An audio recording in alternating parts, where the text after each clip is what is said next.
Can you give me an example of a New Testament chain of custody dealing with, let's say, the Apostle John?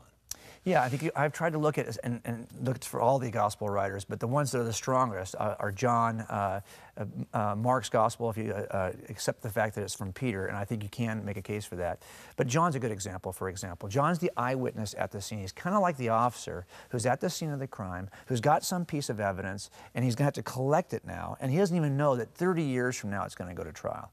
If that officer does a good job, he photographs it where it is, he takes it, he kind of signs for it, collects it properly, signs it into property, gives it to the property officer who holds it and signs for it and keeps it in custody and then gets it back out. Maybe some photographs will be taken along the way while it's in property.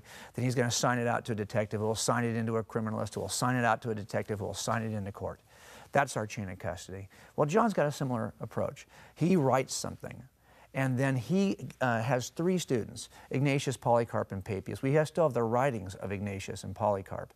And so we can look at those writings as a Polaroid of sorts, a snapshot of that ancient piece of evidence, the testimony of John, and see if it's already, you know, did John really call out Jesus as a miracle-working Son of God who rose from the dead? Maybe John just described Jesus as a simple rabbi teacher, you know, somebody who's an itinerant preacher. No, we want to see what the first Polaroid looks like. And we can actually look at it in the writings of Papias and Ignatius. Now, who's the next person they hand it to in the chain of custody? Well, they've got a student named Irenaeus. Who does he hand it to? Well, he's got a student named Hippolytus. So I think we can look at this and say, what is the snapshot that's taken by John, by Ignatius, by Irenaeus, by Polycarp, by Hippolytus? And we can follow it down toward the actual courtroom, which is the Council of Laodicea, where it's finally they lay it out. This is what the Gospels we can trust are. Okay, so this is, I think, is so important about the chain of custody.